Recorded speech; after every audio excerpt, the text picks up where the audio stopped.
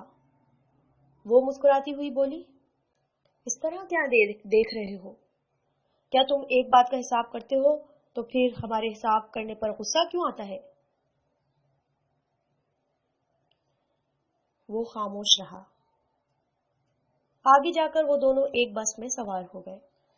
مونا ایک سیٹ پر بیٹھتے ہوئے بولی، آؤ میرے پاس بیٹھ جاؤ۔ وہ اس کے پاس خالی سیٹ پر بیٹھ گیا۔ مونا نے پوچھا، مجھے ہسپتال چھوڑنے کے بعد کیا تم گھر جاؤ گے؟ اس نے چونک کر پوچھا۔ کیوں؟ اس لیے پوچھ رہی ہوں کہ تمہیں مجھ پر یقین نہیں ہے۔ تم سوچو گے کہ تمہارے جاتے ہی میں اسپتال سے نکل بھاگوں گی، کامران کے پاس پہنچ جاؤں گی یا کامران میرے پاس پہنچ جائے گا۔ تم رات 11 بجے تک وہاں ڈیوٹی دیتے رہو گے۔ صفحہ نمبر 193۔ وہ سیٹ پر پہلو بدل کر رہ گیا۔ کوئی جواب نہ دے سکا۔ میں تمہیں مشورہ دیتی ہوں، کہیں آرام سے بیٹھ کر اس سوال پر غور کرو کہ تمہیں دوست بننا ہے یا جاسوس۔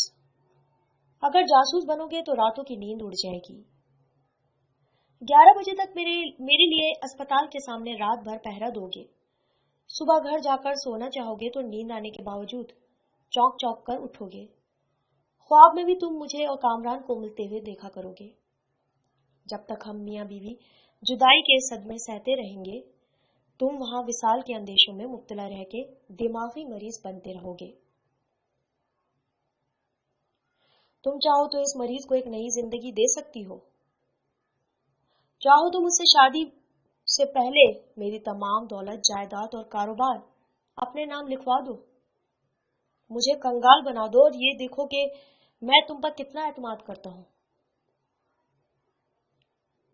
تمہاری ایک ہاں پر موت کے پروانے پر بھی دستخط کر دوں گا۔ جب تم مجھے اتنا چاہتے ہو تو میری خوشیوں کا خیال رکھو۔ مجھے اس کو نہیں کہتے، میری خوشیوں کا بھی خیال رکھو۔ محبت اس کو نہیں کہتے جس کی طلب ہو اسے حاصل کر لیا جائے۔ محبت قربانی کا نام ہے۔ تم میری جھولی اپنی دولت سے نہیں بلکہ قربانیاں دے کر میری خوشیوں سے بھر دو۔ تم جانتے ہو کہ مجھے خوشیاں صرف کامران کی ذات سے حاصل ہو سکتی ہیں۔ کیا تم یہ قربانی نہیں دے سکتے؟ یقین کرو، قربانی سے تمہاری محبت دائمی اور مثالی بن جائے گی۔ تم قربانی کا یہ سبق کامران کو بھی پڑھا سکتی ہو۔ ہمارا نکاح نامہ اس بات کا ثبوت ہے کہ ہم نے محبت میں ایک دوسرے کو حاصل کر لیا ہے۔ اس کے بعد کوئی بھی محبت کا دعویٰ کرے گا تو اسے محبت میں قربانی دینی ہوگی۔ لیکن بحث فضول ہے، تم نہ سمجھو گے، نہ تمہیں سمجھایا جا سکتا ہے۔ وہ بس سے اتر گئی، پھر اسپتال کی طرف جاتے ہوئے بولی، کل 4 بجے ملاقات ہوگی، خدا حافظ۔ وہ جانے لگی۔ وہ چپ چاپ کھڑا اسے دیکھتا رہا، اندر ہی اندر مچلتا رہا اور سوچتا رہا، نہ طاقت سے حاصل ہوتی ہے، نہ دولت سے حاصل ہوتی ہے، نہ سینہ پیٹ کر آہوزاری سے حاصل ہوتی ہے، اور نہ ہی اس کے سامنے کوئی چالاکی کام آتی ہے۔ صفحہ نمبر 194۔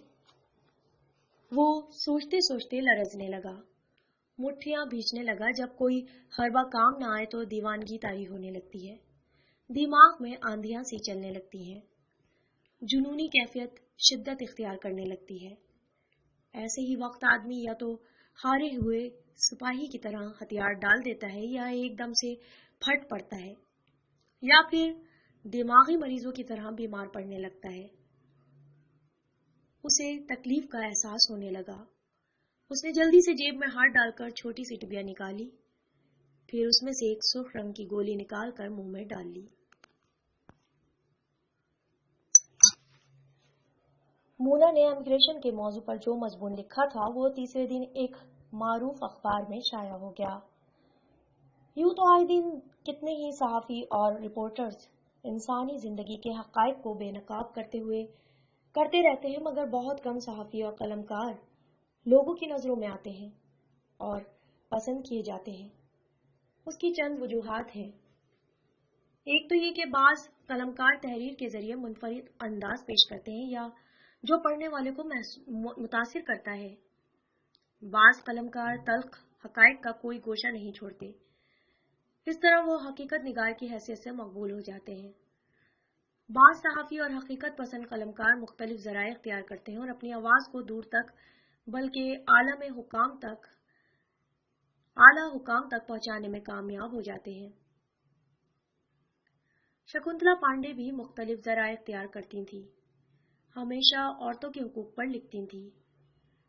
اس کا خاص موضوع امیگریشن ہوتا تھا اور وہ ان عورتوں کی نمائندگی کرتی تھیں جو ایشیا کے مختلف ممالک میں اپنے شوہروں کا انتظار کرتے کرتے بوڑھی ہو جاتی ہیں۔ جب بھی اس کا کوئی مضمون شائع ہوتا تو اس مضمون کی کئی نقلیں وہ مختلف اداروں میں مختلف ممالک میں ارسال کرتی تھیں۔ جب مونا کا وہ مضمون شائع ہوا تو شکنتلا نے سب سے پہلے اسے امیگریشن کے شعبوں سے تعلق رکھنے والے اعلیٰ افسروں کے پاس بھیجا۔